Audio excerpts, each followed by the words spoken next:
Иван Бунин, «Метель». Читает Белкина Арина, ученица 1 А класса гимназии 133. Ночью в полях под напевы метели дремлют, качаясь, березки и ели.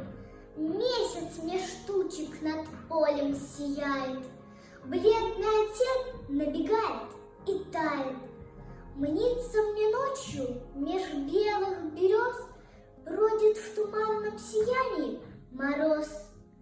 Ночью в избе под напевы метели тихо разносится скрип колыбели. Месяца свет в темноте серебрится, в мерзлые стекла по лавкам струится. Мнится мне ночью меж сучьев берез смотрит безмолвные избы мороз. Мертвое поле, дорога степная, вьюга тебя заметает ночная. Спят твои села под песни метели, дремлют в снегу одинокие ели. Мнится мне ночью не степи кругом, бродит мороз на погосте глухом.